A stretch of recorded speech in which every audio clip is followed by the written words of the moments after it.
त्वमक्षरं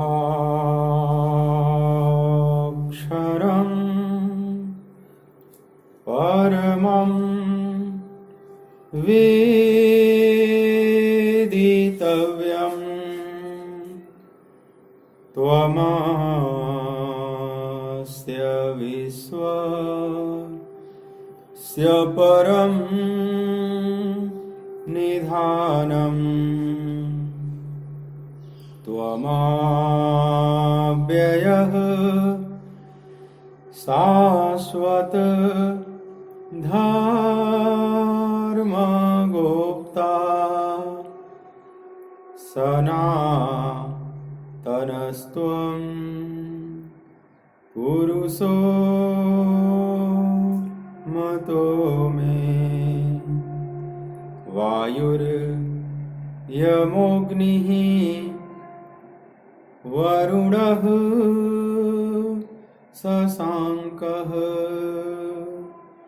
प्रजापतिस्त्वं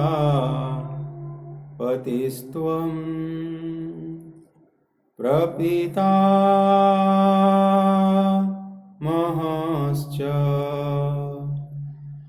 नमो नमस्तेस्तु सहस्रकृत्वः पुनश्च भूयो नमो नमस्ते। बोलिए भक्तवत्सल भगवान की जय।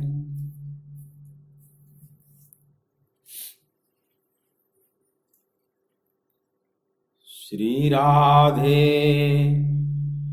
गोपाल भज मन श्री राधे।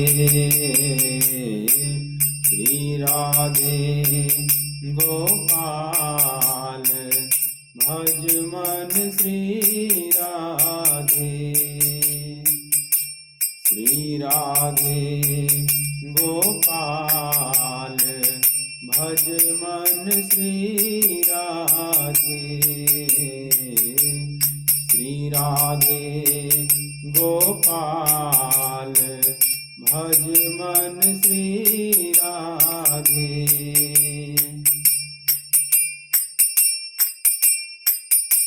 श्री राधे जय जय राधे।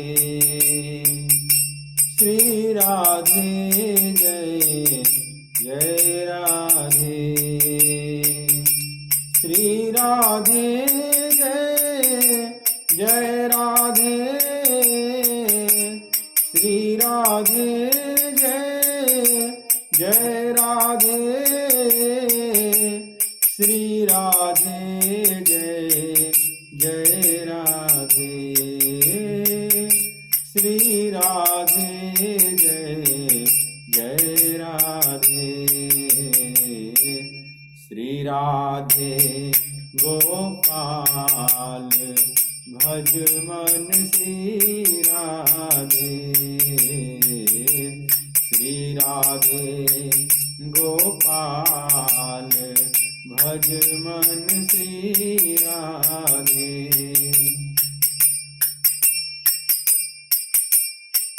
श्री राधे जय जय राधे। श्री राधे जय जय राधे।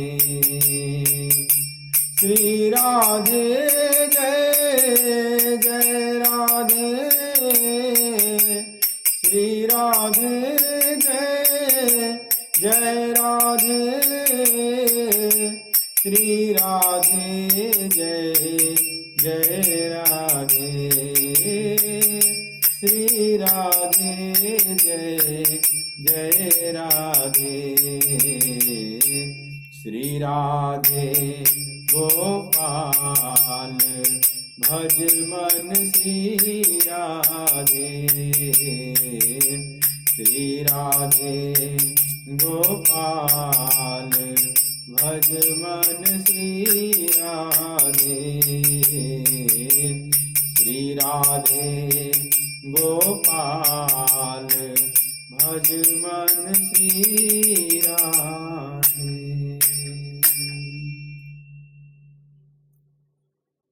बोलिए श्री राधिका रमण बिहारी लाल की जय।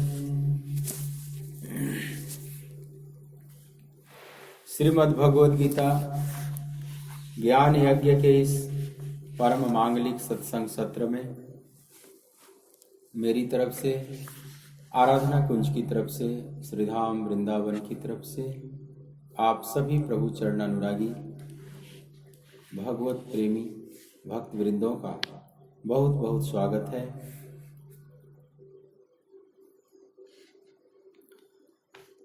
दूसरे अध्याय का 38वां श्लोक देखें।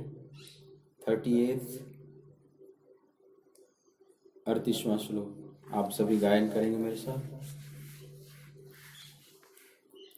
सुख दुखे समे कृत्वा लाभालाभौ जया जयौ ततो युद्धाय युज्यस्व नैवं पापमवाप्स्यसि। सुख दुखे समे कृत्वा लाभालाभौ जया जयौ ततो युद्धाय युज्यस्व नैवं पापमवाप्स्यसि।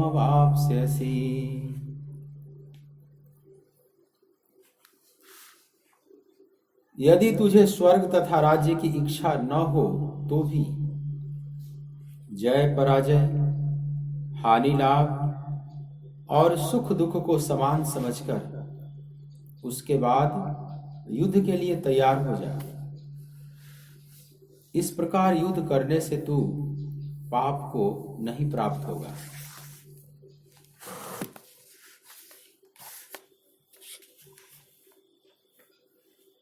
भगवान कहते हैं तू पाप को नहीं प्राप्त होगा अगर तुम युद्ध करेगा तो।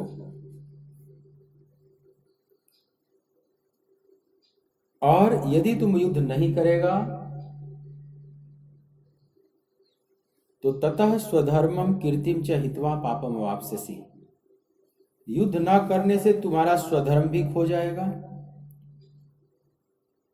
तेरी प्रशंसा भी खो जाएगी और पाप को प्राप्त होगा। भगवान युद्ध के लिए बार बार कहते हैं ततो युद्धाय युज्यस्व नैवं पापमवाप्स्यसि। इसलिए तू युद्ध कर जिससे तू पाप को नहीं प्राप्त होगा। आमतौर पर हम समझते हैं कि युद्ध करना तो बड़ा निकृष्ट कर्म है, ये तो हिंसा वाला कर्म हो गया, ये तो बड़ा हिंसात्मक है, बड़ा विभत्स कर्म है। ऐसी हमारी मानसिकता है युद्ध के प्रति। युद्ध से बचो। और यहां भगवान कृष्ण बार बार अर्जुन को कह रहे हैं कि तू युद्ध कर।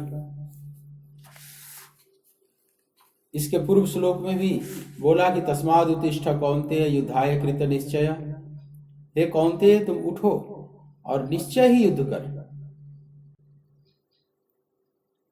युद्धाय कृत निश्चय, निश्चय करके खड़ा हो जा युद्ध के लिए। जो अर्जुन ने पूछा था ना कि यत् श्रेयस्या निश्चितम ब्रूहि तन्मे, मेरे लिए क्या श्रेयस्कर है वो आप निश्चय करके कहिए। उसी का जवाब देते हैं भगवान कि युद्धाय कृत निश्चय। 37वें श्लोक में ऊपर जिस निश्चय की बात भगवान से अर्जुन ने पूछा है तो कहते हैं कि वो निश्चय है कि तू युद्ध कर। इसी में तुम्हारा श्रेय छुपा हुआ है, तुम्हारा परम कल्याण छुपा हुआ है। लेकिन यह जो अर्जुन के कंधे पर जिम्मेवारी दी गई है युद्ध करने की, बाहर से तो आप देखकर समझ सकते हैं कि युद्ध तो बड़ा विभत्स कर्म है, बहुत निकृष्ट कर्म है, हिंसात्मक है, लेकिन जिसके ऊपर यह युद्ध की जिम्मेवारी सौंपी गई है, सोचिए उसकी कितनी बड़ी जिम्मेवारी है। पूरे मानवता की रक्षा उसके कंधों पर रख दिया गया है। यह जो क्षत्रिय का कर्म है, बाहर से देखने में बड़ा घोर है, बहुत कठोर कर्म है, लेकिन वह उस कर्म की जिम्मेवारी उठाना कितनी बड़ी बात है, और वह कर्म भी कितना उन्नत है कि भगवान कृष्ण बार बार उस कर्म के लिए प्रेरित कर रहे हैं, जो ये प्रेमावतार कहे जाते हैं। भगवान ने जगत को प्रेम का अद्भुत संदेश दिया। ऐसी प्रीत लगी वृंदावन, गोपी नाच नचाई, सबसे ऊंची प्रेम सगाई। कृष्ण अवतार में मानवता के प्रति प्रेम का एक बहुत बड़ा संदेश दिया भगवान ने, और वो प्रेमावतार कह रहा है बार बार कि तू युद्ध कर। अब दोनों बातों की संगति कैसे बैठाई जाए? भगवान कृष्ण के एक हाथ में बंसी बज रही है और दूसरे हाथ में सुदर्शन चक्र नाच रहा है, और दोनों के स्वरूप को आप ठीक ठीक समझेंगे तब भगवान कृष्ण ठीक ठीक समझ में आएंगे, और उनकी वाणी गीता भी ठीक ठीक समझ में आएगी। गीता में आत्म तत्व की बात अभी भगवान ने पीछे किया कि तुम आत्मा है, इसको शस्त्र नहीं मिटा सकते, ये शरीर एक वस्त्र की भांति है,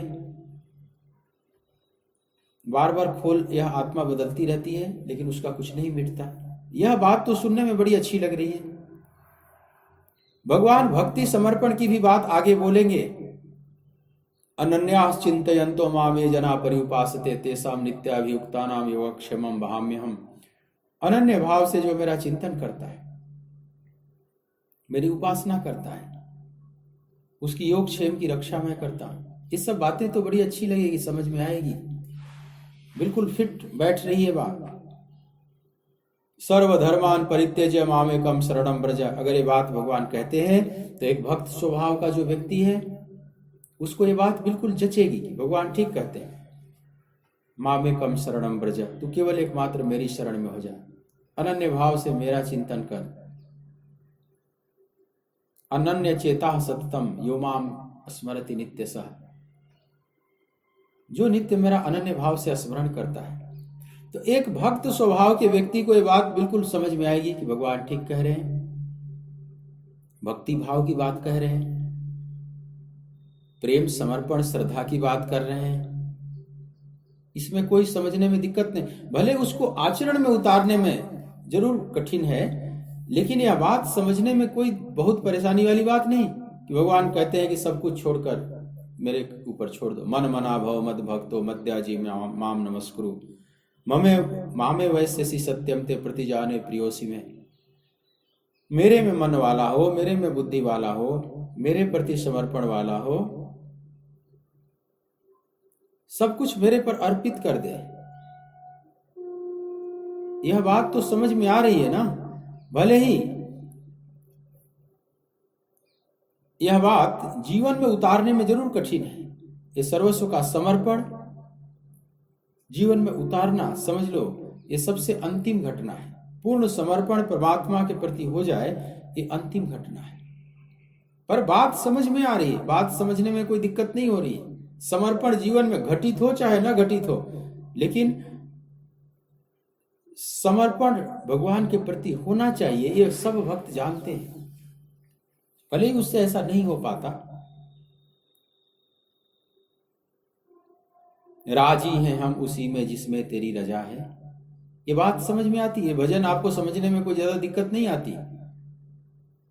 सारे जहां के मालिक तेरा ही आसरा है,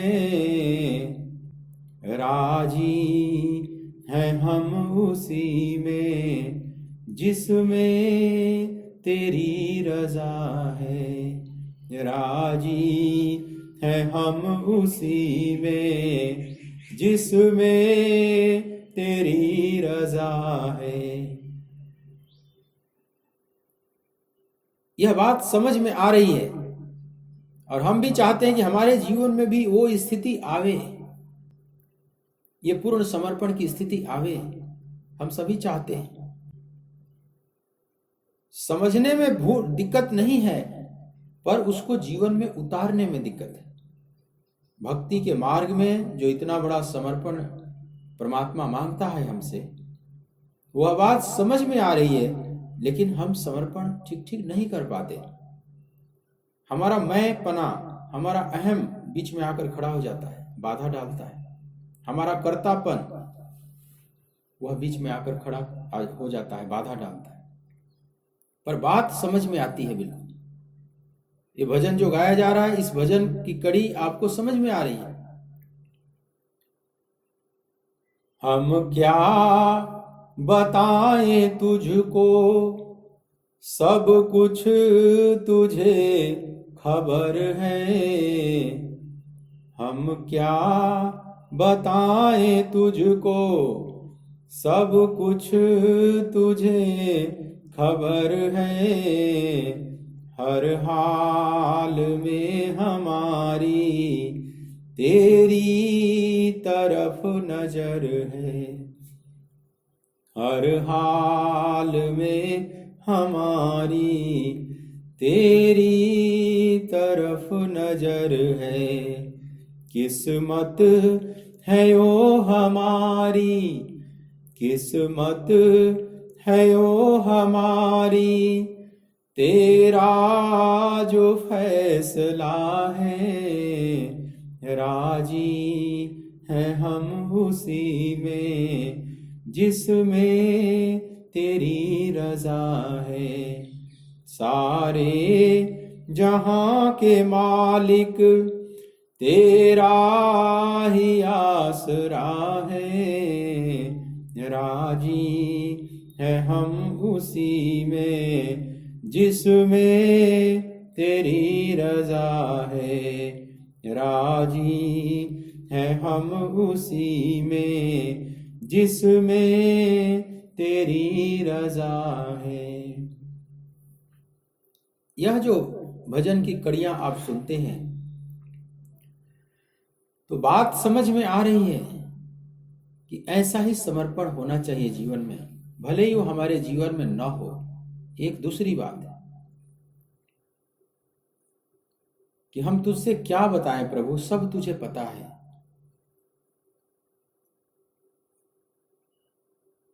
अपनी इच्छाओं को, अपने कष्टों को, अपनी परिस्थितियों को हम क्या तुझसे बताएं, तुझे सब कुछ पता है प्रभु। जैसे सीता जी ने पुष्प वाटिका में जब राम को देखा, तो तुरंत मंदिर में जाती हैं, जगदम्बा के मंदिर में, और जय जय गिरिवर राज किशोरी माँ से मांगने लगी। तो पहले तो माँ की स्तुति कर रही हैं, जय महेश मुखचंद चकोरी, जय गज बदन खडानन माता, जगत जननी दामिनी दुति गाता, भाव भाव विभव पराभव कारिणी, विश्व विश्व विमोहिनी स्ववस विहारिणी। ये सब बोलती चली जा रही, नहीं तव आदि मध्य अवसाना। तो इस तरह से बोलती जा, उनकी स्तुति करती जा रही हैं। और फिर जो अपने मन की बात, मन में क्या है वो शब्दों से नहीं कह रही, बस जानकी ये कह रही है कि तुझे सब पता है मां। मोर मनोरथ जानहु नीके, बसहु सदा उर पुर सब ही के। मेरा मनोरथ क्या है, मेरी इच्छा क्या है, मेरी मांग क्या है, जानहु नीके, मैंने भली प्रकार तुम जानती हो। क्यों? क्योंकि बसहु सदा उरपुर सब ही के, तुम सदा भक्तों के हृदय रूपी घर में निवास करने वाली हो। तो मेरे हृदय रूपी घर में भी तुम निवास करती हो माँ, तुम सब जानती हो। नीके मेरे मनोरथ को ठीक से जानती। तो इसलिए शब्दों में नहीं सीता जी ने कहा कि मुझे राम चाहिए, ये बात नहीं बोली। बस मां जानकी इतनी बोलती है, तू सब जानती हो, अब समझ लो मुझे क्या चाहिए। फिर मां ने वरदान दिया, मन जाहि राचेउ मिलहि सोबर, सहज सुंदर सांवरो, करुणा निधान सुजान शील स्नेह जानत रावरो। तो इसी तरह से भक्त कहता है कि हम क्या बताएं तुझको, सब कुछ तुझे खबर है, सब तुझे पता है। प्रहलाद ने कभी भगवान से शिकायत नहीं किया कि पिता बहुत कष्ट दे रहे हैं, नाना प्रकार से टॉर्चर कर रहे हैं, भगवान आप कहाँ छुपे हुए हो, आओ मेरी रक्षा करो। नहीं, उच्च श्रेणी के भक्त हैं तो वे जानते हैं कि वो मेरा प्रभु सब जगह व्याप्त है, वो सब जानता है, उससे कुछ भी छुपा हुआ नहीं है, फिर अलग से मैं क्यों कहूं, वो जो करेगा ठीक ही करेगा। यह पूर्ण समर्पण की बात हुई। तो यह बात समझ में आती है, समझने में कोई दिक्कत नहीं है। ऐसा ही समर्पण हमारे जीवन में होना चाहिए। तो जब जब भगवान ये सब बातें गीता में कहेंगे, आपको बातें भी अच्छी लगेंगी, समझने में भी कोई दिक्कत नहीं है। भले उसको इंप्लीमेंट कर पाए, जीवन में उतार पाए, न उतार पाए, ये तो हमारी समस्या है, हमारे समझ की समस्या नहीं, हमारे संकल्प की समस्या है। हमारा विल पावर नहीं है, दृढ़ इच्छा शक्ति नहीं है, हम नहीं चल पाते। पर बुद्धि समझ लेती है, बुद्धि को समझ में बात आ गई, हृदय को, भाव को भी बात समझ में आ गई। ऐसा ही पूर्ण समर्पण, एक डेडिकेशन होना चाहिए परमात्मा के प्रति। लेकिन हम नहीं चल पाते, ये अलग बात है, दूसरी बात है। उसी प्रकार से, मतलब ये भक्ति मार्ग की बातें हैं, भक्ति समर्पण की बातें, उसी प्रकार से जो ज्ञान विचार की बातें हैं, जो 11वें श्लोक से लेकर 30वें श्लोक तक आपने श्रवण किया आत्म तत्व का, ना सतो विद्यते भावो ना भावो विद्यते सतः उभयोरपि दृष्टो अंतस्तत्वदर्शी भी, ये सब जो बातें आपने सुनी, अविनाशी तु तद विधि येन सर्वमिदं ततम् विनाशम अव्ययस्य न कश्चित् कर्तुमर्हसि, ये सब जो भगवान विशुद्ध आत्म तत्व की बात किए, यह बात भी समझ में आ रही है। इसमें भी बहुत ऐसी बात नहीं कि नहीं समझ में आ रही है। हाँ, समस्या यहां भी वही है, इंप्लीमेंट कैसे करें, हम ठीक ठीक आत्म अनुभूति कैसे करें।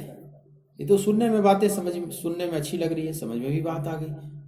नहीं देह हूं, नहीं इंद्रिया हूं, स्वच्छ से भी स्वच्छतर,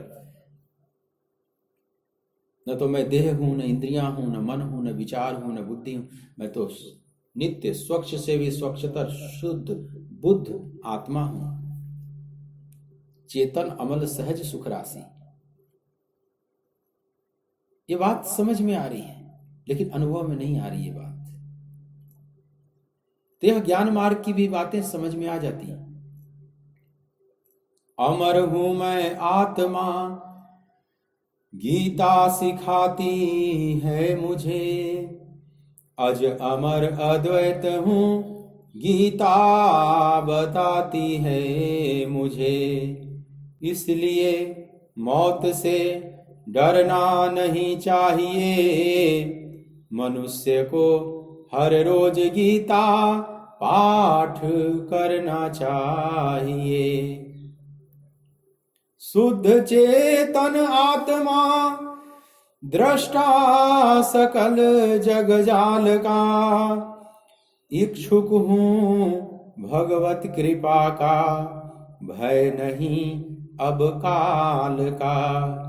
ऐसा निश्चय धारण कर निर्भय विचरना चाहिए, मनुष्य को हर रोज गीता पाठ करना चाहिए। शुद्ध चेतन आत्मा दृष्टा सकल जगजाल का, इस जगजाल का मैं दृष्टा हूं, मैं शुद्ध चेतन आत्मा हूं। ये सारा जगत दृश्य है, हम इसके दृष्टा हैं, हम इसके साक्षी, हम इनसे अलग हैं, न्यारे हैं। यह बात भी समझ में आ रही है। तो भक्ति की बात जहां हो, ज्ञान की बात जहां हो, समझ में आती है। फिर हम अपने अपने स्वभाव के अनुकूल चुन लेते हैं। कोई समर्पण का मार्ग चुनता है, कोई विचार का मार्ग चुनता है। दोनों ही मार्ग हैं और दोनों ही मंजिल तक ले जाते हैं। भक्ति ही ज्ञान ही नहीं कछु भेदा, उभय हरहि भव संभव खेदा। दोनों ही संसार सागर से आपको पार करा देते हैं।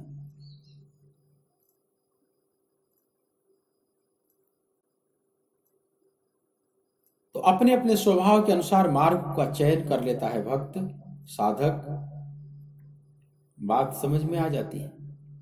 तो गीता की यहां तक बातें तो समझ में आती है, गीता की अमृत वाणी ये समझ में आती है बहुतों को। लेकिन जब भगवान कहते हैं कि युद्धाय कृत निश्चय तस्माद् उत्तिष्ठ कौन्तेय, युद्धाय कृत निश्चय ततो युद्धाय युज्यस्व नैवं पापम वाप्स्यसि। आप 37वें और 38वें श्लोक का दोनों के नीचे की लाइन को देखें। इन दोनों लाइन में 37वें श्लोक का जो निचला भाग है, तस्माद् उत्तिष्ठ कौन्तेय युद्धाय कृत निश्चय, और 38वें श्लोक का भी नीचे का ततो युद्धाय युज्यस्व नैवं पापम वाप्स्यसि, दोनों में युद्ध की ही बात कर रहे हैं भगवान। यह बात जल्दी समझ में नहीं आती। आप सुन रहे हैं लेकिन आपको भी यह बात जल्दी समझ में नहीं आएगी। आप तो अपने कक्ष में बैठे हुए हैं, शांति से अपने डिवाइस को खोलकर और गीता का श्रवण कर रहे हैं, गीता अमृत वाणी का पान कर रहे हैं। आत्मा चेतन है, सत्य है, शुद्ध है, बुद्ध है, ये सब बातें भी समझ में आ जाती हैं घर में बैठे बैठे। और भगवान हमारे सर्वस्व हैं, वे स्वामी हैं, हम सेवक हैं, हम किंकर हैं, उनके प्रति हमारा पूरा जीवन समर्पित होना चाहिए। यह भी बात समझ में आ जाती है। लेकिन अर्जुन से जो बात कृष्ण कह रहे हैं, केवल इतनी बात नहीं कह रहे हैं, यह बातें भी कह रहे हैं, लेकिन उसके आगे की बात भी कह रहे हैं। और वो आगे की बात अगर आपसे कही जाए तो आप भी बड़े विचलित हो जाएंगे। केवल अर्जुन ही नहीं, सामान्य मनुष्य तो बहुत ज्यादा विचलित हो जाएगा कि यहां तत्व की बात करते करते, भक्ति प्रेम की बात करते करते युद्ध की बात क्यों करने लगे। ये बात बिल्कुल समझ में नहीं आती, किसी भी प्रकार से फिट नहीं बैठती बुद्धि को। कितनी अच्छी बात चल रही थी आत्म तत्व की, प्रेम समर्पण भक्ति की कितनी अच्छी बात चल रही थी। ये बीच में ये जैसे दूध में खटाई की तरह, दूध में कोई खटाई डाल दिया, नींबू डाल दिया, जैसे सारा दूध फट गया। जैसे आपका भाव बना हुआ है भगवान के प्रति, और भगवान कहे कि युद्धाय कृत निश्चय, तुम निश्चय ही युद्ध कर, नैवं पापम वाप्स्यसि, युद्ध करने से तुम पाप को नहीं प्राप्त होगा। अब ये बात आपको बिल्कुल फिट नहीं बैठेगी, युद्ध करने से तो पाप लगेगा। और उधर ही झोंक रहे हैं, इधर भक्ति प्रेम की बात कर रहे थे, कितनी अच्छी लग रही थी, और इधर तुरंत कह रहे हैं कि युद्ध कर। जरा ध्यान से समझना बात को, मैं क्या कहना चाह रहा हूं। और अर्जुन की परेशानी कहां है। अर्जुन तो स्वयं क्षत्रिय हैं, युद्ध तो उनके स्वभाव में है, युद्ध करना उनके लिए कोई नई बात नहीं, कितने युद्ध कर चुके हैं। उनके तर्कस में बड़े दुनिया के कीमती बाण हैं, स्वर्ग लोक तक जाकर दिव्यास्त्रों को अपने तर्कस में भरा है। भगवान शिव से दो हाथ किया है, भगवान शिव को संतुष्ट किए अर्जुन। अर्जुन की वीरता से भगवान शिव प्रसन्न हुए और पाशुपतास्त्र दिए। उसके तुणीर में एक दिव्य बाण पाशुपतास्त्र भी है। इतने बड़े बड़े युद्ध किया। विराट के युद्ध में हस्तिनापुर वालों को अकेले ही परास्त कर दिया, सबको मूर्छित कर दिया, सबको लौटना पड़ा अकेले मात्र। वो बृहनला बना हुआ अर्जुन, देखने में बृहनला का भेष बनाए हुए अर्जुन अकेले ही पूरी हस्तिनापुर की सेना पर भारी पड़ जाते हैं।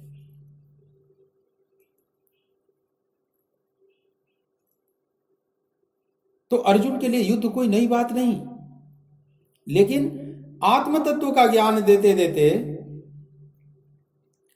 भक्ति समर्पण का ज्ञान देते देते जब अर्जुन से भी भगवान कृष्ण ये बातें करते हैं तो अर्जुन को भी बड़ी विचित्र लग रहा है। अर्जुन बड़े शांति से बैठकर रथ के पीछे सुनने लगे इस बात को। अर्जुन रथ के पीछे जो खिसकते जा रहे हैं, पीछे खिसकने का मतलब है पीछे से रथ से उतरकर भागने वाले हैं, जंगल में जाकर अब भीख मांगकर अपना जीवन निर्वाह करेंगे, कहीं संन्यास ले लेंगे या कहीं भिक्षुक बन जाएंगे। कहते हैं कि वो मैं ज्यादा श्रेष्ठ समझता हूं इस भयानक युद्ध करने की अपेक्षा। तो रथ के पीछे तो खिसक गए थे, भागने ही वाले थे, धनुष बाण तो छोड़ ही चुके थे, और ये सोचकर कि मैं तो बड़ा बढ़िया काम करने जा रहा हूं, अहिंसा के पथ पर मैं पग रखने जा रहा हूं, दुनिया कहेगी दे दी हमें आजादी बिना खड़ग बिना ढाल, ये पूरे मानवता के विनाश को बचा लिया खड़ग ढाल त्याग कर, धनुष बाण त्याग कर, विसृज्य ससरम चापम रथोपस्थोपाविशत्, धनुष और बाण का त्याग कर दिया है। रथ के पीछे क्यों खिसक गए? अब पीछे से उतर कर भागने वाले हैं। वो तो भगवान कृष्ण की वजह से रुके हुए हैं अर्जुन, और किसी में ताकत नहीं थी कि अर्जुन को फिर रोक सके, अर्जुन के निर्णय को कोई बदल सके। लेकिन भगवान जब उपदेश देना प्रारंभ करते हैं तत्व ज्ञान का, तो भी अर्जुन को बात अच्छी लगने लगी, और जो आंखों में आंसू भरे हुए थे, चेहरे पर व्याकुलता थी, विषाद मन में छाया हुआ था, वो सब थोड़ी देर के लिए अब हट गया, और अर्जुन उस ज्ञानामृत का पान करने लगे। उस तत्व ज्ञान रूपी अमृत का अर्जुन पान करने लगे, और अर्जुन को यह बात बिल्कुल सही लगने लगी कि गोविंद ठीक कह रहे हैं, हम आत्मा हैं, हम परमात्मा के अंश हैं, हम शरीर नहीं है, ये जड़ शरीर नहीं है, और जो भी दिखाई पड़ रहे हैं सब आत्मा हैं, सब शुद्ध चेतन। ये बात बड़ी सुंदर लग रही है। जो तत्व विचार एकांत में, अरण्यों में ऋषि मुनियों द्वारा किया गया है, वो इस युद्ध के भीषण माहौल में बात भगवान अर्जुन को कह रहे हैं, और अर्जुन अवाक होकर इस बात को सुनने लगे। अर्जुन को बात अच्छी लग रही है, लेकिन तुरंत जो कृष्ण कह देते हैं कि युद्धाय कृत निश्चय, यहां पर ये बात उनको पिंच कर जाती है। जैसे आप गीता का सत्संग सुन रहे हैं, बड़ा आनंद आ रहा है, मान लीजिए गीता सुन रहे हैं, बहुत दिनों से प्रतीक्षा है कि गीता पर कभी सुनने को मिले, और वो दिन आ गया मान लीजिए, क्योंकि बहुत से श्रोता इसमें हैं, वो कह रहे हैं कि हम सोच ही नहीं सकते थे कि क्रम क्रम से गीता रोज रोज हमें सुनने को मिलेगी, क्योंकि कहीं आयोजन भी होता था तो कभी इस शहर में तो कभी उस शहर में, कहीं कहाँ, किसी को कोई खंड सुनने को मिला, किसी को कोई खंड सुनने को मिला, और जब आयोजन भी होता है तो सबके पास इतना समय नहीं होता कि रोज समय से बिल्कुल कथा में उपस्थित हो सके। 50% श्रोताओं को होता है, फिर 50% को नहीं होता, कभी आधा सुधा सुने, कभी कुछ प्रसंग छूट गया, किसी दिन नहीं आ पाए, और कुछ ही खंड पर प्रवचन हुआ, फिर तो उसके बाद कहीं और हुआ। तो क्रम से अब ये इंटरनेट के माध्यम से ही समझ ले, कोरोना आपके लिए करुणा के रूप में आया है, ये भगवान की करुणा है। अगर आप गीता का श्रवण कर रहे हैं, भगवत गीता जैसे ग्रंथ का, या मुझे कथन करने का सौभाग्य मिल रहा है, आपको श्रवण करने का सौभाग्य मिल रहा है, तो यह भी कृष्ण की करुणा है।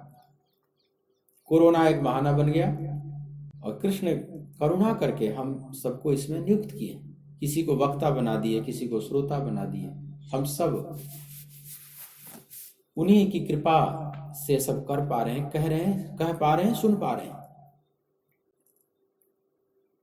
तो बड़े आराम से आप अपने सौभाग्य को सराहना करते हुए आप भगवत गीता जैसे ग्रंथ का श्रवण कर रहे हैं, अच्छा लग रहा है। लेकिन इसी क्रम में आपको युद्ध करने की भी बात की जाए तो यह बात बड़ी अजीब सी लगेगी, आप तिलमिला जाइएगा। जैसे गुरु गोविंद सिंह ने कहा, अमृत छकाया, पुरुष हो चाहे स्त्री हो, वृद्ध हो चाहे बच्चे हो, सबको अमृत छको और ये सब चूड़ियां उड़ियां हटाओ, चाहे स्त्री भी क्यों ना हो, वो कड़ा पहनो, हाथ में कटार धारण करो, अपने कंधे में बेल्ट लगा करो, कटार हमेशा रखो। अब ये समाज में एक बड़ी विचित्र चीज, ये पहली बार ऐसा हुआ कि स्त्रियों को भी शस्त्र पकड़ाया गया। अमृत छकाना तो एक समझ लो कर्मकांड है, होता है एक बहाना है। जैसे कोई किसी के गले में यज्ञोपवीत डाल दिया जाता है, यज्ञोपवीत संस्कार होता है तो जनेऊ डाल देते हैं कंधे में, मतलब आप द्विज हो गए। वो एक कर्मकांड का एक रस्म है, एक समझ लो ऊपरी संकेत है। कोई ब्याहता स्त्री विवाह हो गया तो मांग में सिंदूर डाल दिया, इसे पता चला कि ब्याह हो गया। बस वो एक सिंबल है, एक संकेत है, वो सूचक है। उसी प्रकार से अमृत छक लिया, ये तो एक सूचक है, एक तो कहने का असली, ये तो एक ढंग है। क्योंकि धर्म से जब तक न मामला जोड़ा जाए, आप पूरी श्रद्धा से नहीं जोड़ते। तो अमृत छक लिया, चाहे पानी में गुड़ डाल के, खांड डाल के, वो तलवार से घोल दिया और आपको पिला दिया गया तो आप अमृत पी गए। कोई अमृत आपने नहीं पिया, लेकिन फिर भी ये नाम दिया जाता है ऐसा, क्योंकि धर्म के आधार पर ही आप जोड़ पाते हैं। लेकिन उसके पीछे जो निहित उद्देश्य है वो खालसा बनाने का, अब तुम खालसा हो गए। वो खांड घोड़ के पिला दिया गया, उसे खालसा कैसे हो गए? लेकिन हुए, आपका उस साइकोलॉजिकल वो ट्रीटमेंट दिया जा रहा है, आपके मनोवैज्ञानिक इलाज दिया जा रहा है आपके चित्त को। और स्त्रियों के भी गले में वो बेल्ट डालकर कंधे में और कटार लटका दिया गया। तुम भी छुरी चाकू रखो, छोटे बच्चे हों उसको भी लटका दिया, उसको रखना है 24 घंटे। ये बात शायद इतिहास में पहली बार हुआ, स्त्रियों को भी शस्त्र। नहीं तो ये महाभारत काल में जिस समय भगवान गीता का उपदेश दे रहे हैं, उस समय स्त्रियां नहीं है उस युद्ध क्षेत्र में, बच्चे भी नहीं है। अगर कोई स्त्री आ भी जाए तो योद्धा उस पर शस्त्र नहीं चलाएंगे। आप जानते हैं भीष्म पितामह कैसे हटे। भीष्म इस युद्ध से हटे, वे चाहते थे कि मैं हटूं, क्योंकि अगर मैं ना हटूं तो पांडवों को विजय नहीं मिल सकती, मेरा हटना जरूरी है। और पांडव धर्म के रास्ते पर है। पितामह भीष्म इस बात को जानते हैं, जहां वासुदेव कृष्ण है धर्म तो वही है। दुर्योधन में ऐसा कौन सा सद्गुण है? दुर्योधन को तो कई बार भगवान कृष्ण ही समझाए हैं, और भीष्म पितामह भी समझाए हैं, सब लोग समझाए हैं कि तू गलत रास्ते पर है। तो दुर्योधन धर्म के रास्ते पर है, धृतराष्ट्र शकुनी धर्म के रास्ते पर है, तो हो ही नहीं सकता कि भीष्म न जानते हो। भीष्म जानते हैं कि ये सब अधर्म के रास्ते पर है, फिर भी उनकी कुछ ऐसी मजबूरी थी। अपने वचनों को इतना वो महत्व देते हैं, पिताश्री को दिए हुए वचनों को, और उस वचनबद्धता के कारण उन्हें कौरवों के साथ युद्ध करना पड़ रहा है, कौरवों के पक्ष में। लेकिन जानते हैं कि मेरा हटना बहुत जरूरी है। लेकिन मैं कैसे हटूं? कोई उपाय समझ में नहीं आ रहा है, क्योंकि अपने शक्ति से तो मुझे पांडव पराजित नहीं कर सकते। इच्छा मृत्यु का वरदान लिया हुआ है गंगा पुत्र, हिमालय पहाड़ की तरह खड़ा है, कौरव सेना की सुरक्षा में सेनापति बनकर। तो भीष्म ने ही उपाय एक तरह से बताया कि अगर अर्जुन के रथ पर कोई स्त्री आ जाए तो मैं शस्त्र नहीं चला सकता। और यह जो शिखंडी है, शिखंडी वही अंबा है। अंबा ही शरीर छोड़कर प्रतिशोध की ज्वाला में जलती हुई और वही शिखंडी रूप में आई। तो जब शिखंडी को देखते थे तो वे पहचान जाते थे कि वही अंबा है। और शिखंडी आते हैं अर्जुन के रथ पर, और शिखंडी को देखते ही, मैंने अम्बा को देख लिए, मैंने एक स्त्री को देख लिए और शस्त्र अब नहीं चला रहे भीष्म पितामह। अर्जुन इसी मौके का लाभ उठाते हैं, और ये तो योजना स्वयं भीष्म ने ही बताई थी, और अर्जुन बाणों की सैया पर लेटा देते हैं भीष्म को। और अर्जुन बाण मार रहे हैं और भीष्म को बुरा नहीं लग रहा है, कोई अभिशाप नहीं दे रहे हैं अर्जुन को कि तू ये क्या कर रहा है, धोखे से मार रहा है मेरे को, मुझे शस्त्र रहित को मार रहा है। नहीं, वे चाहते हैं कि अर्जुन तुम मारो। अर्जुन हालांकि ग्लानि से भर जाते हैं, एक एक बाण मारते हैं तो बहुत रुदन करते हैं, लेकिन और कोई भी उपाय नहीं है, दूसरा कोई भी उपाय समझ में नहीं आ रहा इसके अलावा। और सरसैया पर लेटे हुए हैं। जब उत्तरायण आया तो भगवान कृष्ण पांडवों को लेकर गए, द्रौपदी को लेकर गए, और वहां पर बहुत से प्रश्न किया है पांडवों ने, और उस प्रश्न का उत्तर दिया है। भीष्म इतने ज्ञान की बातें किए हैं कि महर्षि व्यास ने उस वार्ता को अलग से शांति पर्व नाम दिया है। महाभारत में एक शांति पर्व है, भीष्म पितामह द्वारा दिया गया ज्ञान का उपदेश। पांडवों के प्रति कोई नाराजगी नहीं। अर्जुन जाते हैं तो फिर रोने लगते हैं, लेकिन अर्जुन को संभालते हैं भीष्म। ये पृथानंदन, तुम क्यों इतना शोक करता है, तू क्यों ग्लानि से भरा हुआ, तुम्हारा कोई दोष नहीं, ये तो मेरी इच्छा से ऐसा हुआ, मैं नहीं चाहता तो तुम क्या मुझे मार लेता, मैं हटना चाहता था, धर्म की ध्वजा को पुनः पृथ्वी पर लहराने देना चाहता था, मैं उसमें बाधा बना हुआ था। तुम व्यर्थ नाहक अपने को मत कोसो पार्थ। तो पितामह भीष्म सांत्वना दे रहे हैं अर्जुन को। लेकिन इसमें देखने की बात है कि एक स्त्री आ गई रथ पर, और भीष्म पितामह युद्ध करने से इनकार कर देते हैं कि मैं युद्ध नहीं करूंगा। अब उस समय की जो व्यवस्था थी, ये जो नियम थे कितने सुंदर ढंग से बनाए गए थे, लेकिन उसके बाद उन 5000 सालों में कभी ऐसा नहीं हुआ कि स्त्रियों ने युद्ध किया, उसे युद्ध में भाग लेना पड़ा और किसी ने उस पर बाण चलाया। लेकिन जब गुरु गोविंद सिंह का समय आया, उस समय विधर्मियों का आतंक इतना ज्यादा बढ़ गया था कि अब अपने आबरू की इच्छा के लिए, रक्षा के लिए स्त्रियों को भी शस्त्र रखना होगा। गुरु गोविंद सिंह ने कहा कि अब हटाओ ये सब चूड़ियां, ये श्रृंगार कुछ समय के लिए हटा दो तुम लोग, अब इसकी जरूरत नहीं है। समय बड़ा कठिन आ गया है, माताओं को अपनी रक्षा करनी होगी, तो अब केवल पुरुषों के आश्रित नहीं रहना होगा, पुरुष भी रक्षा करेंगे और स्वयं भी अपनी रक्षा के लिए उपाय ढूंढना होगा। तो अमृत छकने का एक बहाना देकर और उन्होंने कहा कि अब ये तुम लोग शस्त्र पकड़ो, तलवार पकड़ो। तो आप देख सकते हैं कि जो खालसा स्त्रियां हैं वे भी कटार रखती हैं। हालांकि अब उसकी जरूरत नहीं, ये उस समय की जरूरत थी। आज उस छुरी से कुछ होने वाला नहीं है, अब वो एक धर्म का चिन्ह बन जाता है। समसामयिक व्यवस्थाएं भी कई बार वो एक विकृत रूप ले लेती है। अब कोई एक छुरी रखता है सरदार, तो एक समझ लो बीमारी है और कुछ नहीं। अब उस छुरी से कुछ बात बनने वाली नहीं। अब बड़े बड़े बम बन गए, बड़े बड़े कुल मशीन बन गए, गन बंदूक बन गए। अब कोई अच्छा रिवॉल्वर रखो, पिस्तौल रखो, तो भी थोड़ी बात समझ में आती है। ये छुरी से तुम क्या कर लोगे? गुंडे बदमाश पीछा करेंगे, अगर वो पिस्तौल हाथ में लिए हुए हैं तो तू चाकू से क्या कर लोगे?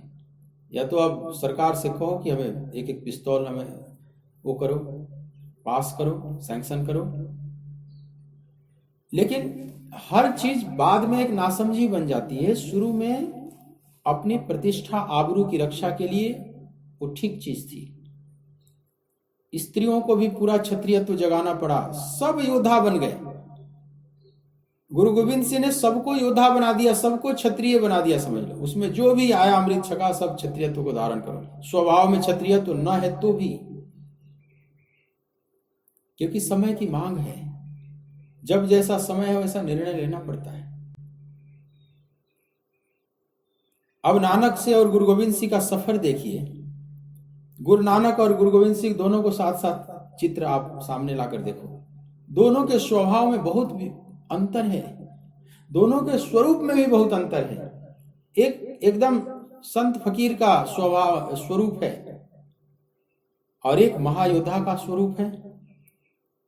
और आप एकदम नहीं कह सकते कि ये दोनों एक ही परंपरा के हैं, एक ही कड़ी के हैं, लेकिन अंदर से एक ही कड़ी के हैं, लेकिन बाहर से का स्वरूप बदल गया है। अंदर का स्वभाव एक ही है, लेकिन बाहर का जो स्वरूप है वो बदल गया है। बिल्कुल एक फकीर एक योद्धा बन गया।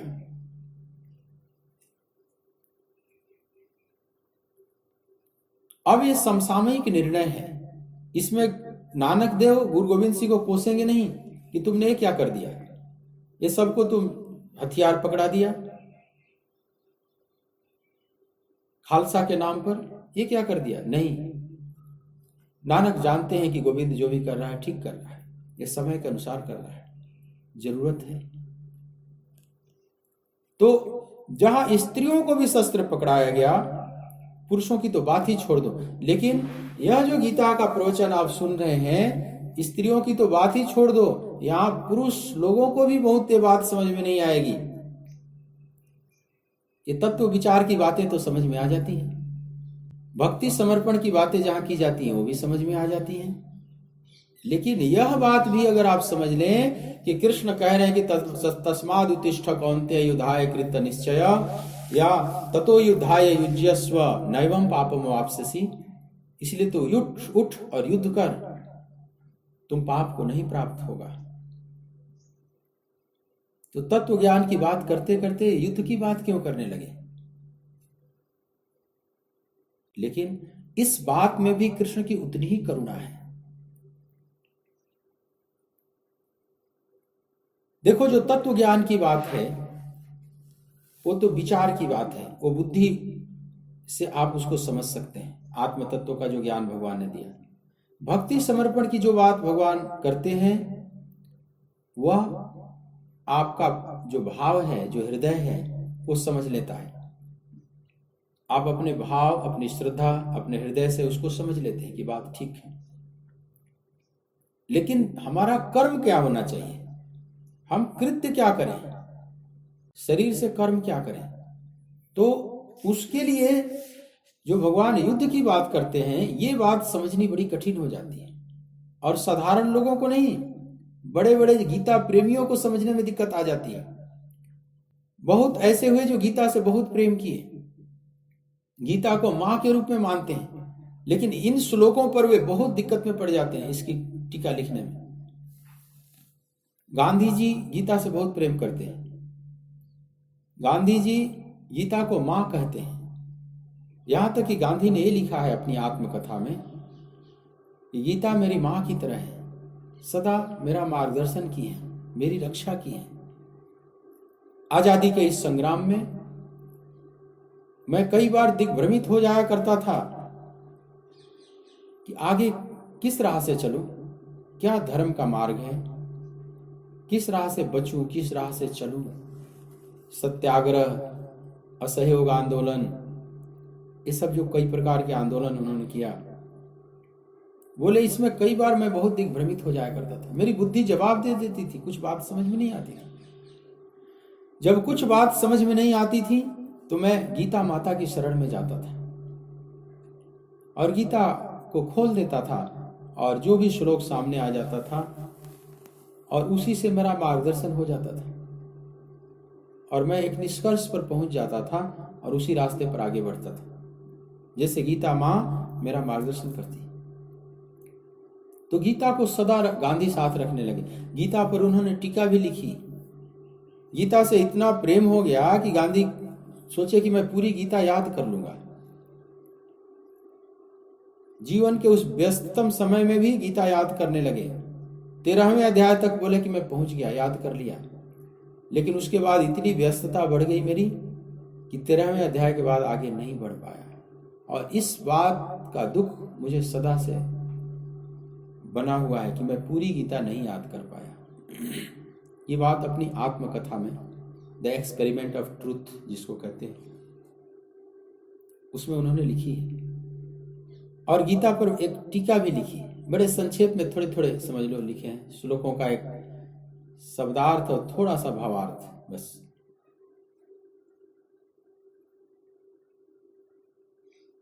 पर जब ये सब श्लोक आते हैं जहां भगवान तुरंत अर्जुन को कहते हैं कि युद्धाय कृत निश्चय, तुम निश्चय ही युद्ध कर, ततो युद्धाय युज्यस्व नैवं पापमवाप्स्यसि, इसलिए तुम युद्ध कर जिससे तुम पाप को नहीं प्राप्त होगा। अब यहां पर गांधी को बड़ी दिक्कत आ जाती है। गांधी तो बिल्कुल युद्ध करना ही नहीं चाहते। गांधी तो बड़े अहिंसावादी अपने को मानते हैं और अहिंसावादियों की लिस्ट में अपने उनकी गिनती की जाती है। अब यहां पर युद्ध कर, और युद्ध करने से तू पाप को नहीं प्राप्त होगा, क्योंकि गांधी जानते हैं कि युद्ध करने से पाप को व्यक्ति प्राप्त होता है। और यहां कृष्ण कहते हैं कि नैवं पापम वाप्स्यसि, तो पाप को नहीं प्राप्त होगा तो युद्ध कर। तो यहां पर गांधी को बात बिल्कुल समझ में नहीं आती, इसका क्या किया जाए। तो गांधी वहां पर एक अपनी बुद्धि लगाकर थोड़ी सी गीता में लिपापोती करते हैं। गांधी वहां लिखते हैं कि यह जो कृष्ण बार बार कहते हैं युद्ध कर, ये बाहर की युद्ध की बात नहीं कर रहे हैं, ये भीतर की युद्ध की बात कर रहे हैं। हमारे हृदय में दो प्रकार की वृत्तियां हैं, सजातीय वृत्तियां, विजातीय वृत्तियां, दैवी वृत्तियां, आसुरी वृत्तियां। ये दैवी और आसुरी वृत्तियों का संघर्ष है। तो कहते हैं कि अर्जुन तुम अपने आसुरी वृत्तियों को मारो, तुम्हारे भीतर जो काम, क्रोध, लोभ, मोह, मद, मात्सर्य इत्यादि जो आसुरी वृत्तियां हैं, तुम उसको मार। मतलब ये भीतर के युद्ध की बात कहते हैं प्रतीकात्मक है। ये पूरा जो महाभारत का युद्ध है, जो कुरुक्षेत्र है, ये सब प्रतीकात्मक है, सिंबॉलिक है, मेटाफर है।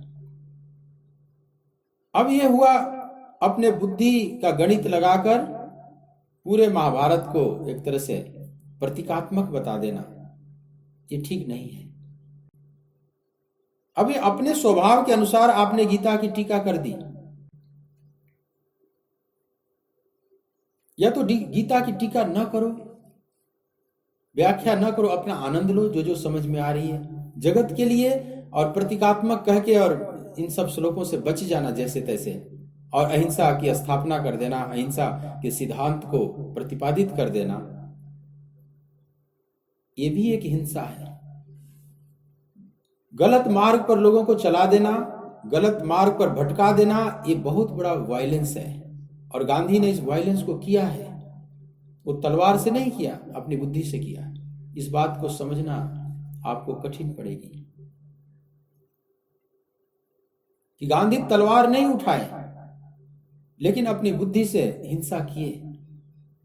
गीता के यथार्थ श्लोक को तोड़ मरोड़ के पेश किया। कृष्ण ये नहीं कह रहे कि तू खाली भीतर की वृत्तियों को मार, वो तो कहेंगे ही, लेकिन बाहर भी ये जो शत्रु खड़े हैं, दुर्योधन इत्यादि, इसके लिए भी बात उन्होंने की है। और यह युद्ध हुआ है, भगवान कृष्ण के आदेश से हुआ है। ये कोई प्रतीकात्मक केवल कथा नहीं, ये कथा ऐतिहासिक भी है, यह कथा हिस्टोरिकल फैक्ट भी है, ऐतिहासिक तथ्य भी है, पौराणिक सत्य भी है, माइथोलॉजिकल ट्रुथ भी है, और साथ में हिस्टोरिकल फैक्ट भी है, ऐतिहासिक तथ्य भी है। अगर कोई इसके इतिहास को झुठलाता है तो समझ लो केवल अपनी रोटी सेक रहा है, अपने स्वभाव के अनुसार गीता के अर्थों को किए जा रहा है, गीता के साथ वो मनमानी कर रहा है। भीतर के शत्रुओं को जीतोगे तो भगवान कृष्ण बार बार बात कहेंगे, और उसके लिए युद्ध शब्द प्रयोग नहीं करेंगे। काम है स क्रोध है स रजो गुण समुद्भव महासनो महापापमा विद्यनीय बैरिणम, ये तो बात कहेंगे भगवान। काम, क्रोध, लोभ, मोह, मद, मात्सर्य, त्रिविधम नरकस्य द्वारम नाशनमात्मना काम, क्रोध तथा लोभ, तस्मात् एतत्त्रयम् त्यजेत्।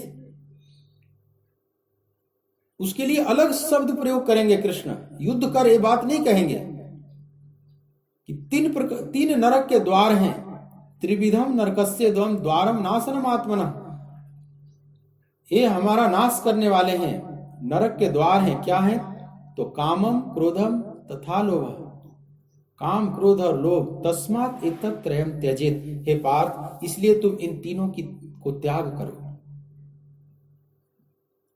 तुम इनसे बाहर निकलो। ऐसी ऐसी भाषा का प्रयोग करेंगे। जब भीतर के विकारों को नष्ट करने की बात आएगी तो इस तरह की बात करेंगे, नहीं कि ये कहेंगे कि युद्ध कर। जब कृष्ण युद्ध करने की बात कह रहे हैं तो बाहर जो शत्रु खड़े हैं उसकी बात कर रहे हैं। कौरवों से लड़ो, कौरवों को नाश करो, और नहीं तो फिर कृष्ण ही क्यों इतना मारे? सारी कथा फिर प्रतीकात्मक कहनी पड़ेगी। कृष्ण जैसा कोई हुआ ही नहीं। उन्होंने अपने मामा कंस को मारा, शिशुपाल को मारा, अगासुर, बकासुर, पूतना, सबको तो मारा। जन्म लेते ही पहले ही स्त्री का वध कर दिया, पूतना। राम भी जन्म लेते ही पहले ताड़का को मार डाले। रामा अवतार देखो, कृष्ण अवतार देखो, स्त्रियों से ही प्रारंभ हो जाता है, किसी को भी नहीं छोड़ते लोग। हनुमान पहला स्टेप उठाते हैं राम की मदद करने के लिए। सुंदरकांड जिसका आप पाठ करते हो, जैसे एक टकफ किए तो मैनाक आया, उसको स्पर्श करके आगे बढ़ते हैं, तब तक एक स्त्री आ जाती है, सुरसा। खैर वो तो परीक्षा लेने के लिए आई थी, लेकिन एक आसुरी आ गई, सिंगिका। ताहि मारी मारुत सुतबीरा, बारिधि पार गयो मति धीरा। पहला ही वध स्त्रियों का कर दिए। हनुमान के हाथ जो पहला वध होता है वो स्त्री का, सिंगिका का हुआ। और फिर लंका में प्रवेश करते हैं तो फिर लंकिनी मिल जाती है, वो भी एक स्त्री है, वो पहरा दे रही है। और उसका वध तो नहीं किए, लेकिन ऐसा थप्पड़ मारे कि रुधिर बमत धरणी धनमनी, मुष्टिका एक महाकपिहनी। ऐसा मुष्टिका प्रहार किए कि खून का बमन करती हुई और फुटबॉल की तरह लुढ़कने लगी। अब हनुमान जो कभी स्त्री का स्पर्श भी नहीं करते, मन में कभी चिंतन भी नहीं करते, परम ब्रह्मचारी के आदर्श हैं, और उनके सामने ऐसी आसुरी स्त्रियां आ जाती हैं तो किसी का वध भी कर देते हैं और किसी को मुष्टिका मारते हैं और खून का बमन भी करने लगती है। और उसको आप सुंदरकांड कह के खूब चाव से पाठ करते हैं। आप कई लोग हैं जो रोज पाठ करते हैं सुंदरकांड। तो सुंदरकांड तो है, लेकिन ऋषियों ने क्यों सुंदर नाम रखा? अब ये क्या गांधी को समझ में आएगी बात? गांधी निश्चय ही वहां भी प्रतीकात्मक अब लगाएंगे कि ये लंकिनी भी एक प्रतीकात्मक है, ये सिंगिका भी प्रतीकात्मक है, ये लंका में जो आग लगाया, बहुतों को जला डाला, उलटी पुलटी लंका सब जारी, ये सब प्रतीकात्मक है, ये वास्तव में नहीं है। तो करुणानिधि ने जो बोला कि ये राम हुए ही नहीं, एक उपन्यास की तरह काल्पनिक पात्र है, तो करुणानिधि और गांधी में क्या अंतर है? गांधी भी तो कहेंगे, क्योंकि अगर बाहर से युद्ध हुआ ही नहीं, बाहर से मारा ही नहीं, ये सब प्रतीकात्मक है, तो यही बात तो ये लेफ्टिस्ट कह रहे हैं, ये वामपंथी, ये नास्तिक लोग, यही बात तो वो भी कह रहे हैं। लेकिन गांधी कहते हैं कि दे दी हमें आजादी बिना खड़ग बिना डाल, हम गाते हैं, और गांधी जी गाते हैं कि इस रघुपति राघव राजा राम पतित पावन सीता। तो राजा राम कैसे बने? रावण के आतंक को समाप्त करके ही राजा राम बने हैं।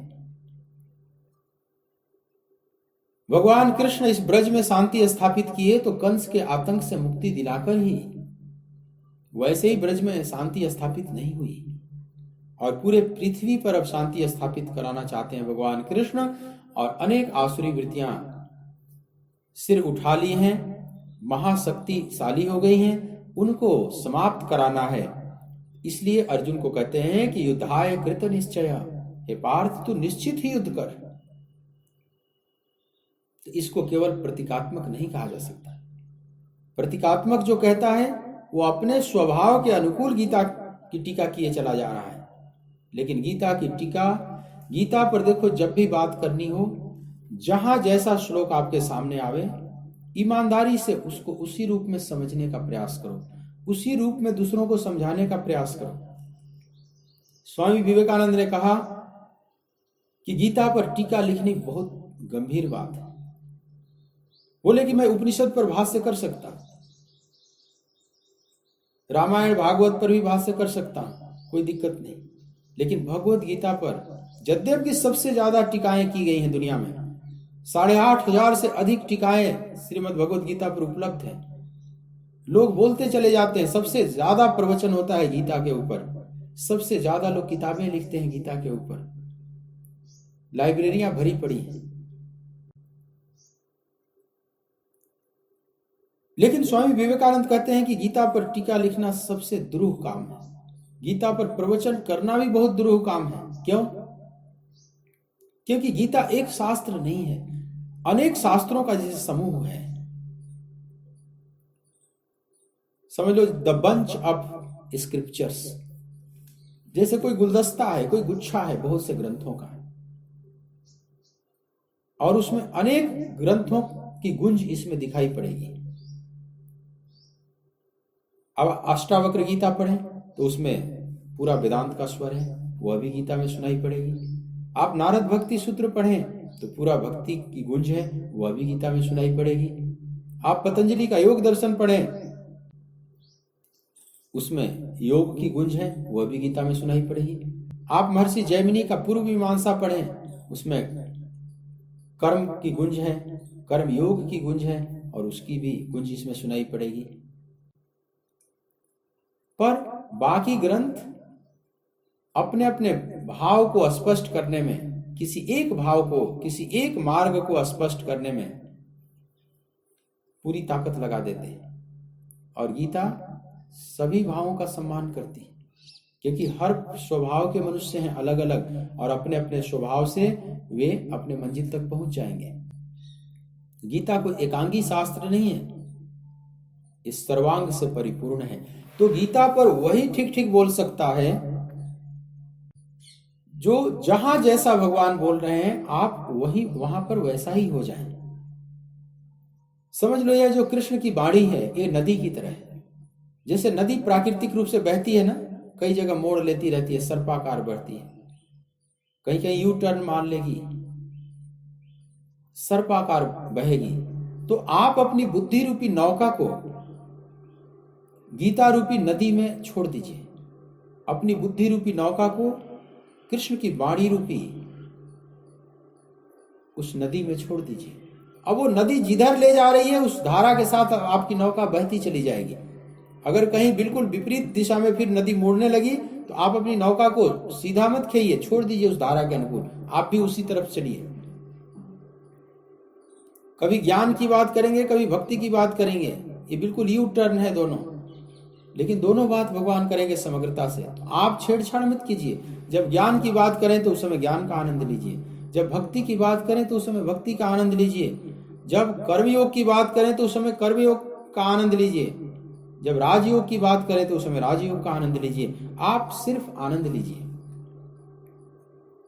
और उसमें जो आपका स्वभाव है, अपने स्वभाव के अनुसार आप गीता के श्लोकों को धारण करें। लेकिन समग्र गीता एक व्यक्ति के लिए नहीं है, ये अनेक व्यक्तियों के लिए, क्योंकि भगवान की दृष्टि में पूरी मानवता है, पूरी मानवता से वे बात कर रहे हैं, किसी एक व्यक्ति से नहीं। अर्जुन तो एक निमित्त बनाए गए हैं, अर्जुन को लक्ष्य बनाकर पूरी मानवता से, पूरे मानव जाति से भगवान बात कर रहे हैं। यही गीता की महान करुणा है। तो भगवान तत्व की बात करते करते युद्ध की भी बात अर्जुन से करेंगे। अब ये कोई प्रतीकात्मक नहीं, यह युद्ध हुआ है, महाभारत युद्ध का प्रमाण है, ऐतिहासिक प्रमाण है। आज तक ये युद्ध हुए हैं, ये सब कौरव पांडव हुए हैं, ये वंशावलियां कोई कपोल कल्पना नहीं है। तो जब युद्ध की बात भगवान करें तो उन श्लोकों से आप तेजी से भागकर निकल मत जाओ, जरा रुको, समझो कि सूक्ष्म बात करते करते युद्ध की बात क्यों कर दी अर्जुन से भगवान। तो भक्ति की बात, ज्ञान की बात, ये तो आपको समझ में आएगी, लेकिन युद्ध की बात, इसको समझना बहुत कठिन पड़ेगा। और ध्यान देना, युद्ध अंतिम विकल्प है। जिसके कंधों पर युद्ध की जिम्मेवारी दी जाती है वो बहुत महान लोग होते हैं। इसलिए क्षत्रिय के कंधे बहुत मजबूत होते हैं, वो इतना बड़ा भारी बोझ उठाता है कि वो सब नहीं उठा पाएंगे। साम दाम दंड भेद 4 प्रकार से शत्रु को समझाया जाता है। पहले समझाकर, सम्मान देकर, साम, उसको आदर देकर, अच्छी बात कह के उसको लाइन पर लाने का प्रयास करता है व्यक्ति। लेकिन जो असुर है उससे भी लाइन पर नहीं आता। तो दाम, कुछ लोभ देकर, कुछ धन दे दीजिए। जैसे कौरव सभा में भगवान कृष्ण आए शांति दूत बनकर, तो पहले सम्मान दिए, हे महाराज भरतवंशी, धृतराष्ट्र, ऐसी ऐसी बातों का प्रयोग किए। लेकिन धृतराष्ट्र ने नहीं बात मानी, दुर्योधन भी नहीं माना। तो कृष्ण थोड़ा दाम माने लोभ देते हैं, कुछ धन देते हैं। धन क्या दिए कि दे दो, केवल 5 ग्राम रखो अपनी भूमि तमाम। ठीक है, तू सारा राज्य रख पांडवों का, केवल 5 गांव ही दे दो। अब ये लोभ दिया कि बाकी सब रख ले, तू 5 गांव केवल दे दे। लेकिन इस पर भी नहीं माना। वो भी दुर्योधन दे न सका, आशीष समाज का ले न सका। वो 5 गांव भी नहीं दे पाया। तो अब दाम से भी बात नहीं बनी। तो एक होता है भेद, मतलब उसको, शत्रु को, अब उसको भेद डालो कि तू असुर है, तू आसुरी स्वभाव का है। उसको आसुरी स्वभाव वाला कहकर और उसको इग्नोर करो, उसका बाइकाट करो। लेकिन जो प्रबल शत्रु होता है, बाइकाट कर दो उसको तो भी नहीं मानता। जैसे कई जगह प्रतिबंध लगा दिया जाता है ना, कई देश पर। अब जैसे किम जोंग है नॉर्थ कोरिया का, जो अभी तानाशाह है, तो अब उस पर साम दाम दंड भेद सब प्रयोग किया जा रहा है। उसको भेद डाल दिया गया, मतलब दुनिया से उसको अलग थलग करो, उसको सहायता मत करो। बहुत दिक्कत वहां पर, वहां के नागरिकों को अनेक दिक्कतें आने लगी हैं, क्योंकि उसको अब उसका जो राजनयिक संबंध है, कूटनीतिक संबंध है, वो सब काट दिया गया है बहुत जगह से। कुछ देश उसके मदद में है और बाकी देशों पर प्रतिबंध है कि मदद नहीं कर सकते। जो मदद करेगा वो भी दंडित होगा। संयुक्त राष्ट्र संघ ने अनेक प्रतिबंध लगाया है। इसको कहते हैं भेद। उसका बाइकाट करो, उसको जातिच्युत करो, उसको आसुरी श्रेणी में डाल दो। लेकिन जब शत्रु प्रबल है तो इस भेद से भी नहीं सुधरता, वो किम जोंग इससे भी नहीं सुधरता। तो अंतिम जो विकल्प है वो है दंड। उसको दंड दो, अब शत्रु का सफाया करो, समाप्त कर दो। अब यह जो दंड का विधान है वो क्षत्रियों के कंधे पर है, अर्जुन के कंधे पर वो है, क्योंकि दंड अंतिम विकल्प है। जब सारे द्वार बंद हो जाएं, शांति के सारे द्वार बंद हो जाए और कोई उपाय न बचे, तो अंतिम द्वार यही खोलना पड़ता है, दंड देना। मतलब उसको युद्ध करके उसको समाप्त करो शत्रु को। और यह रोल अदा करना पड़ता है क्षत्रियों को। इसलिए क्षत्रियों का कंधा बहुत मजबूत होना चाहिए। क्षत्रियों के अंदर बहुत साहस होनी चाहिए, तीव्र मेधा होनी चाहिए। शौर्यम तेजो धृतिदाक्ष्यम युद्धे चापपलायनम दानम ईश्वर भावस्य छात्र कर्म स्वभावजम। इतने दिव्य गुणों की जो बात भगवान ने बताया, ये सब दिव्य गुण होना चाहिए। वही दंडित कर सकता है, आसुरी शक्ति को समाप्त कर सकता है। तो अर्जुन के कंधे पर बहुत बड़ी जिम्मेवारी है। एकांत में बैठकर तत्व चिंतन कर लेना, आत्म तत्व को बाल की खाल की तरफ निकाल कर समझना, पूरा वेदांत का पाठशाला चलाना, वहां तत्व विचार करना, विचार सागर में डूबना, ये बात भी समझ में आ जाती है। और खूब भक्ति भाव में कीर्तन करना, प्रभु का नाम जपना, तीर्थों में जाकर परिक्रमा करना, ठाकुर जी को भोग लगाना, पूजा पाठ करना, उन्हें भजन सुनाना, कीर्तन करना, नाचना गाना, ये सभी बात समझ में आ रही है। लेकिन अपने कंधे पर तरकस में अनेक बाण भरकर और धनुष लेकर और योद्धा का स्वरूप बनाकर कोई आवे तो आप भी नहीं समझेंगे कि ये कोई भक्त होंगे, ये कोई भक्ति करना जानते होंगे, क्योंकि ये तो बड़ा हिंसात्मक स्वरूप है। तो देखने में इतना ऐसा योद्धा का स्वरूप बनाकर और फिर धर्म की रक्षा करना और अपने मुक्ति की कामना करना, भगवत प्राप्ति की कामना करना, ये कितना कठिन दिखाई पड़ रहा है बाहर से, लेकिन यह भी मार्ग है और यह मार्ग बहुत सुंदर है। इतना सुंदर मार्ग है कि भगवान कहते हैं कि सुखिना क्षत्रिया पार्थ लभन्ते युद्ध मिदृशम। ऐसा सुंदर स्वर्ग का खुला हुआ द्वार स्वरूप यह जो अवसर है, बड़े बड़े भाग्यशाली क्षत्रिय ही उसको पा सकते हैं, साधारण नहीं।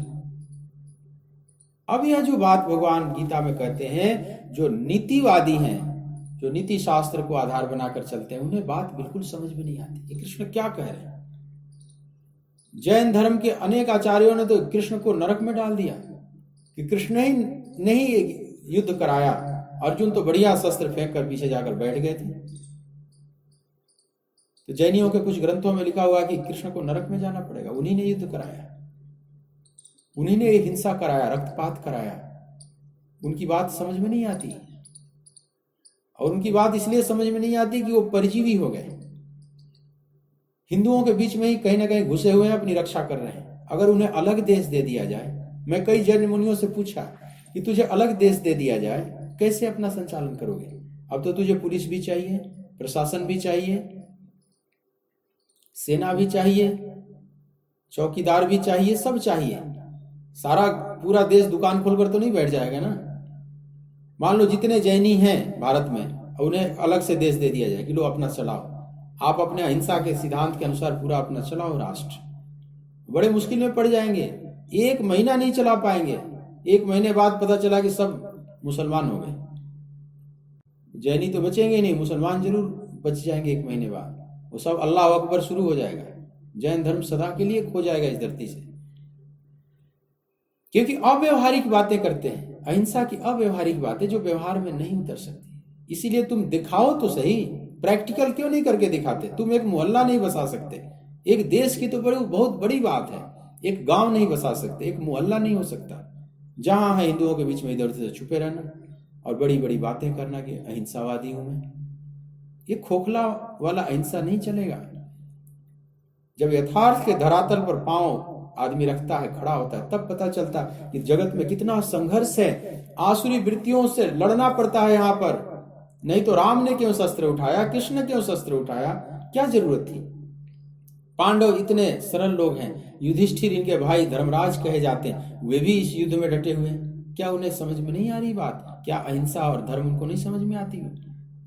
ये बातें समझ में आ रही हैं, लेकिन वे जो कर्म करने जा रहे हैं उनकी निंदा मत करो। वे कर्म करने जा रहे हैं कि जब जगत थक गया, किसी भी प्रकार से अब शांति स्थापित नहीं होती, तब क्षत्रिय का जब शस्त्र उठता है तो अब वही विकल्प बचता है, उसी से एक धर्म की स्थापना हो सकती है, और कोई उपाय नहीं है। राम ने अंगद को भेजा, लास्ट में सेतु बंध गया, उसके बाद भी अंगद को भेजा कि अभी भी रावण मान जाए तो मैं सब क्षमा कर दूंगा। लेकिन जब अंगद की बात भी नहीं माना तो अब कोई उपाय नहीं बचा था। फिर वही हुआ, रहा नकुल को रोवनिहारा, राम विमुख असहाल तुम्हारा। तो अब जो भगवान कृष्ण अर्जुन को उसके कर्तव्य की याद दिला रहे हैं, अर्जुन के कंधे पर बहुत बड़ा कर्तव्य है, युद्ध भी करना है। माम अनुस्मर युद्ध च, मेरा स्मरण भी करना है और युद्ध भी करना है। इन दोनों का जो समन्वय संतुलन बैठा देगा वो पूरी गीता को समझ पाए। तो गीता समझने के लिए भगवान जो बार बार युद्ध की बातें कहते हैं अर्जुन को, उस बात को भी समझना है। लेकिन युद्ध कैसे करो? तो सुख दुखे समय कृत्वा लाभा लाभो जया जय, ये जो सूत्र बता रहे हैं भगवान, इस सूत्र को भी समझना होगा। थोड़ी सी बात इस प्रसंग पर कल करेंगे। भगवान सशर्त युद्ध करने की बात कह रहे हैं, युद्ध कर, लेकिन कुछ कंडीशन लगाए हैं। माम अनुस्मर युद्ध च, अथवा सुख दुखे समय कृत्वा लाभा लाभो जया जी, तो सम होकर युद्ध कर, ये शर्त है, उसके साथ कंडीशन है। अनकंडीशनल युद्ध नहीं, विथ कंडीशनल, कंडीशन के साथ सशर्त युद्ध करना है। उस सशर्त युद्ध जो समझ जाएगा वो फिर पूरी गीता को में जो भगवान कर्म की तरफ झोंक रहे हैं अर्जुन को, उसको ठीक ठीक समझ पाएगा। शेष चर्चा कल के प्रसंग में। आइए 2 मिनट कीर्तन करते हैं। मेरे राधा रमण गिरधारी, गिरधारी श्याम बनवारी। मेरो राधा रमण गिरधारी, गिरधारी श्याम बनवारी। गिरधारी श्याम बनवारी, गिरधारी श्याम बनवारी। मेरो राधा रमण गिरधारी, गिरधारी श्याम बनवारी। मेरो राधा रमण, मेरो राधा रमण, मेरो राधा रमण, मेरो राधा रमण, मेरो राधा रमण गिरधारी, गिरधारी श्याम बनवारी। मेरो राधा रमण गिरधारी, गिरधारी श्याम बनवारी। बोलिए भक्तवत्सल भगवान की जय, सच्चिदानंद भगवान की जय। ओम